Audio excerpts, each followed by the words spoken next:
Five, four, three, two. Namaste, bitches. Tyson Deller Cruz here. Have you ever wondered if you were an artist, what would you paint on your first day? We have personal blogger, pastor at Anchor Hill Church. Man, I've known this guy forever. Antonio Cooper, man. How's it going, man? Going good, bro. How's it going? I'm blessed, Thanks man. for Thank you. having me. Yeah, absolutely, man. Dude, early on, we were talking about scobies and how nasty they are.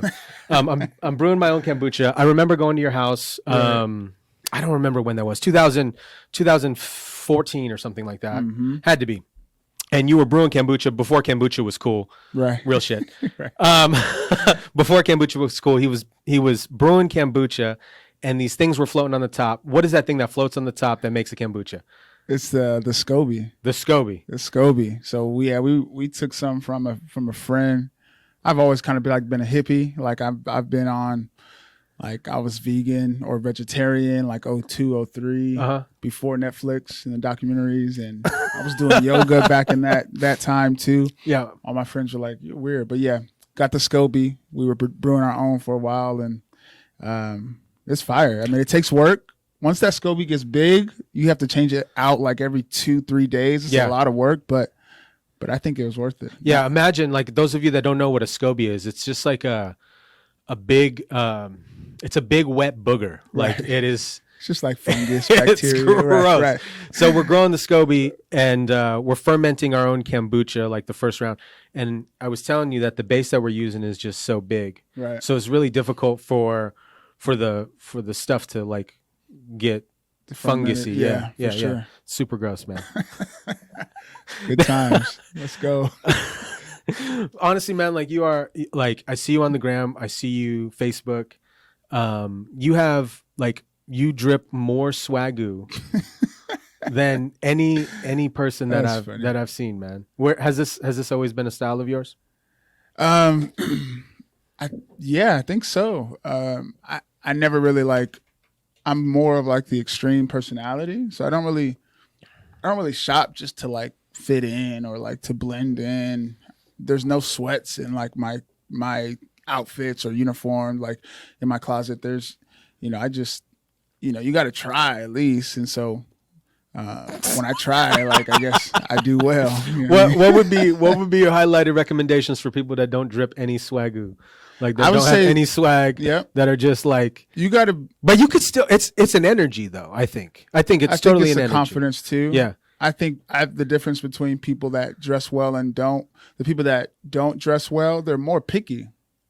Like if you dress, if you have the confidence, you can kind of put on anything and do it. And so I've noticed people that don't dress well, they're super picky with what they wear. They're like, you would think it would be the opposite, but now the people that dress well, they just kind of like throw it on and they have the confidence to kind of pull it off. Yeah. Like yourself, man. I just wear some whack, weird shit sometimes. Nah, you've always been swaggy. I know this man since he was in high school. He was dressing up before people were dressing up. It was crazy. And then he lost a lot of weight. Then he started his swag came to the next level. Then he got swole and buff. I'm like, dang, what is going on with this guy? You've always dressed well. Oh, thanks, man. I really do think it's a confidence thing, man. Yeah, for sure. So how did you get involved with the church and sharing the word, man? Yeah, so started off on the east side. Had a friend named Henry Johnson. Yeah. I've known him since second grade. I ran into him the other day, actually. Really? Not the other day. I say the other day like it was, sorry, but it was a while? like, it had to be like 4 months ago. Wow, Yeah, okay. yeah. I haven't seen him in a minute. I need to catch up. But there was this lady on television. I was in high school. I was in 11th grade. Lady on television named Joyce Myers. I'm watching her for some reason. Didn't go to church, didn't have a relationship with God, and she comes to Las Vegas. I'm like, oh, this is fire. Like, I'm going to go.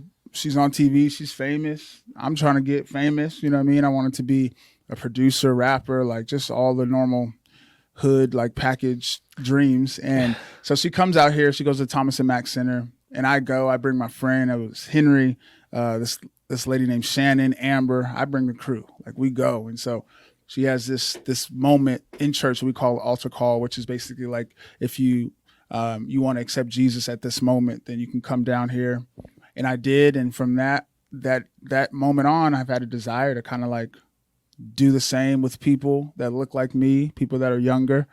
But it started like '03. She came out here and yeah, I made that decision. It's crazy. What has been like the most powerful thing when you see people kind of like transcend, right? Can we use that word? Transcend? Yeah. Um, the most powerful, are you saying within church or out of church or With both? you, like what kind of emotion? Because obviously, like Okay.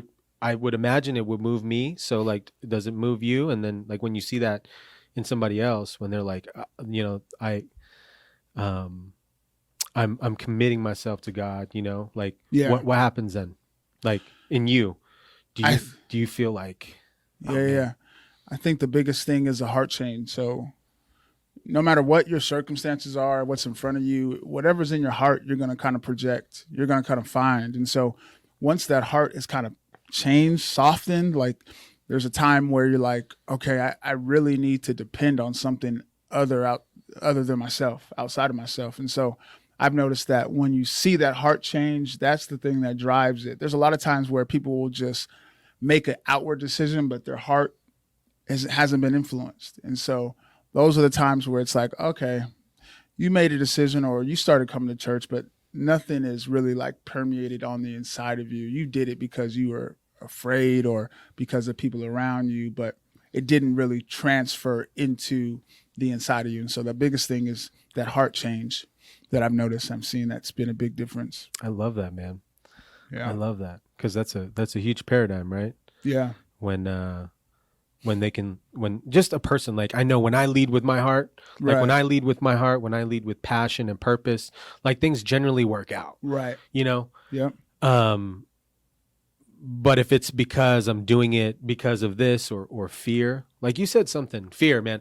I notice, not to get like super religious or super Yeah. woo, but like people, they only pray when they need something, Mm-hmm. or they only sit when they need something. Right. And I think if it's done all the time from a space of like already having everything, like that, I think that's the practice. That's just in my experience. I don't know. Yeah. Yeah, man. It's like it's hard because that fear will look like it's driving you to do something, but fear actually is not the best motivator. Love is. And so I've noticed that, yeah, when I'm doing things out of fear, it doesn't typically last. The consistency isn't really there because the passion's not there. It's like you're running from something instead of running to someone or something. And so my goal is always to make sure that I'm not trying to do things based or as if I'm not trying to do things as a response to fear, because that's not going to last. It's not going to take me anywhere. Being able to be consistent and say, you know what, this is a passion of mine. This is a love of mine. Let me continue to focus on this because I'm going to enjoy the process while I'm doing it. And so it's not even going to feel like work. It's not even going to feel like a task. Yeah, for sure. For sure, man. And I think that resonates, if you guys aren't following his content, please like follow his content because it's super good, super good. Are you editing yourself, and are you navigating through the subtitles, because there's a process to that too, you know? And then I feel like you're standing out, man. And Thank it's you. really dope. I appreciate it. Yeah, I film it and edit it myself. Use my phone, and so that's helped to alleviate a lot of the time and it takes a little bit to edit certain videos. And so because of the muscle memory and the consistency, I can crank out a few videos pretty fast and edit and put them up pretty fast. But yeah, I do that all myself as what well. do you think, man? Like, what do you feel about churches, pastors, like not being on social?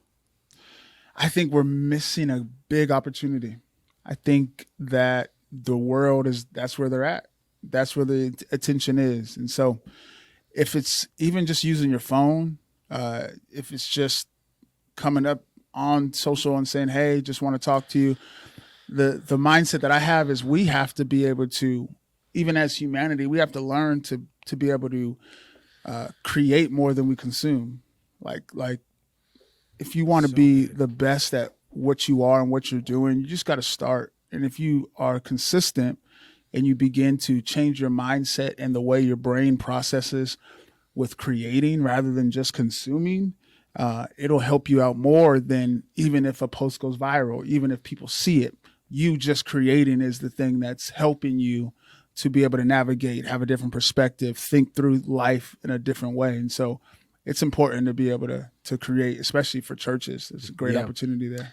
Yeah. Do you find like when you're up on stage and sharing, do you feel that you're channeling of some sort? And also, like, do you feel like movement in your body? You know, I don't know if you ever watched Elvis, right? Did you see the new Elvis movie? I seen a little. My wife was watching it. I seen a little there's bit this of it. part where he's like he's in the barn, you know, and he's at the church, and then all of a sudden he just starts moving, you know, because he has the energy going through him. So, there's channeling Holy Spirit.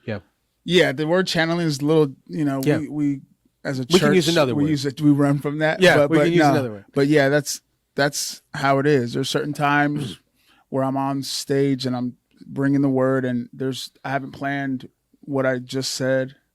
There's times where I'll get emotional and tears will come out, and there's certain energy. I think some of it is natural from being able to have a few hundred people looking at you, but some of it is spiritual.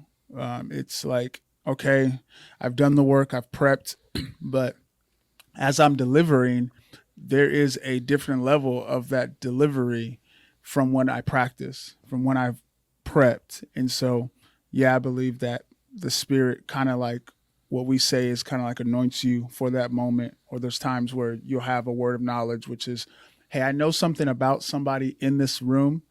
And so I need to share that because I think that it's going to impact them in this moment. Bro, I just got the chills. real talk, man. You know, because there have been moments, you know, obviously many of you have probably felt this where I've been there where you feel like that person on stage is talking to you. Right. And you connect to it. Right. And, you know, it's interesting because we all share the same message, which, you know, you were talking about earlier, which was love. Mm-hmm. You know, so we ultimately share the love, and like we're sharing it with each other. And man, I just got the chills, man. Yeah, it's real. It's a real thing. You know, that there's so many people that come in with different needs. And so it's impossible to try to, in yourself and in your own power, reach and speak to every one of those needs. But yeah, as you prep and as you feel like, okay, the Spirit has kind of guided me this way this week for this direction on Tuesday, on Monday for Sunday, it has to be something that's bigger than us, because there would be no way for us to be able to know what people are going through in that moment. Facts. Yeah. Facts. Do you find sharing on stage and getting emotional makes you stronger as a man and a person? Yeah. There's a lot of stories that come with the sermon, with the message. I'm more of like a storyteller. And so I use a lot of my personal life in order to bring home a point. And I think that's therapeutic in a way. I think that's a way of seeing the big picture, saying, okay, my mom passed away. What can I learn from this? How can I connect with other people? My dad passed away recently. How can I be able to share this in a way that's going to influence people? And so, I think a lot of it, a lot of those stories have helped to shape me and to really step back and have the multiple perspective advantage of saying, okay, this is my life. It hurts, but let me step back and let me see what I can learn from it during the time. Super powerful. Yeah. Super powerful. And then I feel like just as you're talking, you would learn from the moment and then just give from the overflow. Super right. Cool. Super cool. Yeah. Super cool. Thank Speaking of like sharing, is there anything in regards of sharing the moment that your first child was born in 2015? Yep. Right. Yes, sir. Can you share, are you open to sharing like how that moment like changed you? Yeah. So me and my wife were married 10 years before we had our first kid. I was raised without a dad, never met him. my dad recently passed away, probably a year and a half, 2 years ago.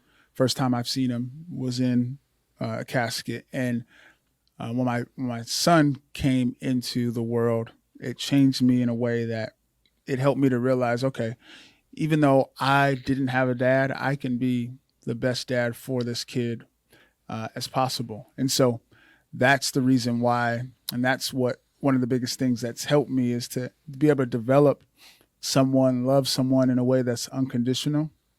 I think that me being raised without a father has kind of put me in a mindset of, oh, let me perform to get approval, and didn't realize the love of the parents, the love of, oh, even if I don't perform well, there's still love there. And so that's helped me a lot to be able to realize, stand back and say, I have a son. I'll love him no matter what. And so I can accept that love from people and from God because I know what a father's love is. I love that, man. Yeah. So in the past, you feel that you were like seeking like outward, like performance. Cause I Yeah. can resonate with that. Cause I've Yep. done the same thing. Like, I do these things externally to get praise, but like Right. ultimately the praise has been there the whole freaking time. Right. Yeah. Yeah, it's been there. And so It is there. it is there. Yeah. Yeah. Just trying to prove. It's almost like you're trying to prove to yourself and to others every time. Okay, I was successful in this area in my life. I was successful yesterday, but I don't believe that I can be successful today. I don't think I have that approval in this moment. And so getting that natural, like, okay, no matter what, you're unconditionally loved. It helps you to work from a different perspective, from Yeah. a different energy. Mhm. Yeah. It's really good, man. Are you open to sharing? Do you have a morning practice or an evening practice at all, and kind of what that entails? Yeah, I have daily habits. One, I'll wake up, I'll drink half a teaspoon of baking soda every morning, every night. That helps to keep your body alkaline. If you do not know, especially if you ate bad This the guy's night a G. before. Like real shit. Like I was saying, like he was making Scobies before Right, Scobies were a thing. right. That's what I'm saying. I've always been a hippie, bro. We both are hippies. But my focus in the morning is kind of like I'll wake up, I'll drink the baking soda, I'll journal. I'm kind of like an avid journaler because I naturally hold on to things. I naturally stuff feelings or emotions, and so for me to get it out and to write helps a lot. I'm like a different person, and so I'll do probably 20, 30 minutes of writing. I'll do some prayer, try to get where I'm going to go on the day, and then off to take my kids to school. But the journaling, the praying, and the baking soda is the thing that's consistent each and every day for sure. You had mentioned regarding outward writing, helps you perform better as a person. Can you elaborate on that a little bit more? Yeah. So, there's some people that stuff naturally. There's some people that throw up on people, and both are unhealthy. And so, my natural tendency is to keep things in, to bottle things in. And so, writing helps to be able to help me identify what I'm really feeling. I won't even know actually, like specifically what I'm feeling until I start writing.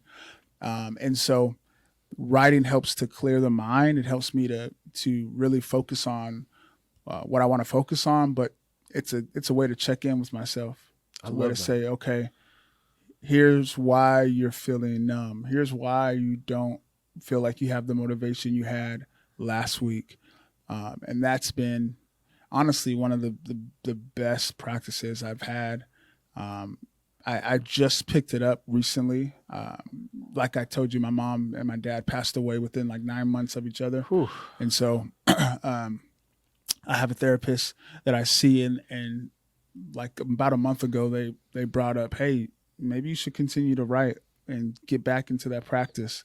And so it's for about a month now, month and a half, it's been a consistent tool that I've been using. It's helped a lot. Man, I love that you mentioned therapist, man, because so many people like you hear the word therapist or therapy and they're like, ugh, gross. Like, no, like it. I honestly look at therapy and all these things as just like working out or drinking water. Like it's important. It's a check-in, and it's a legit third party to see outside the box in different perspectives and maybe give you an option to alter your existing thought. That's And what- that's to me, like, that's a game changer. Right. Especially men. You know, it's hard Yeah. for men to talk naturally. Like my wife, she can just talk about her feelings any moment. I need time to like kind of process. I need time to kind of like think like I'm not going to naturally just be an open book. And if you're leading people, if you're trying you're to a do Taurus something too, right? successful, I'm a Leo. Leo? Oh, Yeah. okay. Yeah. If you're trying to do something successful in your life or you're dealing with people on a consistent, regular basis, you're going to have some pain. You're going to have some things that you need to kind of wrestle through and get it out. And so, therapy has been an incredible tool. I would encourage people that are leaders in the church, outside the church, to just make it a regular practice. There's certain cultures and demographics that this is just normal for them. For the African American culture, this is not normal. But for the Jewish culture, it's like, yeah, I have someone that I talk to. That's how we were raised. And so, I would encourage for people that are leading people to just talk it out, man. You got to express yourself somehow. You got to get it out. Yeah. Now, do you feel like your inner expression, like for your fits, right, your gear, do you feel like is that an inward, like, or outward expression of like how you feel inside? You know, I think that's funny you mentioned that because I've been taking over speaking on a consistent basis on a Sunday morning for the last probably like few weeks now, and it's going to be consistent. And one of the things I've been wrestling with is, man, what am I going to wear? And it's actually consumed more in my mind than what I want it to be. But I've noticed that when I'm stressed out and when I'm wrestling, I tend to lean on something that I can control. And one of the things you can control is what you wear. And so I think sometimes it's a positive expression, but sometimes it's a negative response to what I'm really feeling. yeah. And so I'm trying to look the best because I don't feel good on the inside. It's just something that I've noticed. And so we have to be careful with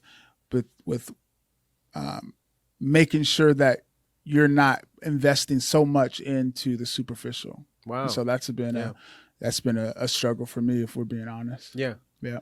Do you think the recognition is like the most important of that? Because that's a cool recognition. Because I've felt that too. I got rid of a lot of stuff that had like big logos on it. Right. It wasn't my jam, Right. and maybe it's just the season. I love like plain tees now, like more simpler, Right. like universal shoes. Right. It's interesting. Yeah, I think just being content with who you are. I've been wrestling and thinking through, man, what should I get a uniform? Should I just have something that I wear every day so that it doesn't take up a lot of mental equity in my mind, and something that, switch out a few things, but have this same kind of like fit every day so that I don't have to think about it. I'm comfortable with what I'm comfortable in. But yeah, I think that sometimes a lot of, the more extra someone is or looks, it kind of can sometimes reveal what's lacking on the inside of them, for sure. Interesting, man. Yeah. When you think back of like high school, holy shit. High school, right? Like you think about how material and how like caught up we just in general, I can't speak of anybody, but like how caught up we were on other people's opinions because I was navigating through like figuring out who I was. Right. So, and I feel that people are still in that space too, like not knowing completely who they are and just suppressing emotions and all this other stuff. It's crazy. Yeah, for sure. I remember in high school, my friend Henry, one of the first introductions of not caring about what people thought is he was wearing Walmart shoes, like no brand shoes, like 11th, 12th grade. And I remember him just having the confidence to wear it and be like, I don't have to put on Air Force One. He had Air Force Ones and he had the nice clothes, but I remember him rocking just some basic, regular Payless shoes. And I was like, I don't know if I'm there yet, bro. Like, I know you got the confidence, but this is crazy. And he would always push the limits that way. And so it kind of introduced me to be like, all right, maybe I don't need to care. Maybe my confidence can come from within me rather than outside. Do you remember that? I do. Remember he was, I he was do. I wilding. do, I'm man. like, Awesome. this is It was crazy. awesome. We're going to roll into a segment. It's called Speed Dating Questions. Hey. My man's like, what the fuck is that, bro? These questions come from mantelligence.com. What's one thing on your bucket list? One thing on my bucket list, I think one of them is to speak in a T-Mobile or like a Thomas and Mack arena. I've always had that desire to be able to reach as many people as possible, but so that's one of the things. Speaking to a big arena, thousands of people, that would be crazy. Sick. What's the last CD that you bought or burned? Ooh, last CD. Maybe some Aaliyah, TLC. Aaliyah, yep. Aaliyah is one of the last CDs. I promise you. I Care For You is the album that I bought. It was at the PX Nellis. Wow. Yep. The bass, man. Mm-hmm. If and when somebody can film a movie about your life, who would you get to play you? I'm going with, who am I going with? I'm looking for Denzel. You're looking for Denzel. Denzel Washington. Now, is he going to play you, Denzel, or Denzel just reading lines? No, I would want him to play me. Yeah, it'd be fire. Yeah. I mean, probably younger. It would have to be somebody else, but a young towards Denzel. the end of my life. I love it. Yeah, I want Denzel. It'd be cool. I love it, man. For real. I'd get Denzel to play me. Right. He just brings so much volume to the character. Grossest thing that you've ever eaten? Grossest thing that I've ever eaten. That's a good one. Yeah, you got me stumped on this one. What have I eaten that's gross? I can't think of anything. I'm vegan, so there's a lot of things people consider gross that I eat. I do eat a lot of like Impossible Beyond. You eat? Have you had durian? Like durian? Mm-mm. It's that fruit. It's like okay, yeah, it's a big fruit. Yep, he'll put it up here somewhere. It smells like feet. I've seen it on TikTok. It's nasty. People eat all these exotic fruits. There's a lot of antibiotics or antibiotics. Yeah. Antibiotics. Yeah, sweet, man. Please share with everybody where they can find you, catch more about you, social medias, onlines, all the things. Yeah, you can find me at Instagram and Facebook, Antonio Cooper, ANTONIO, and then C, the two O's or two O's are going to be 2 zeros, PER, and that's on all platforms. Yes, sir.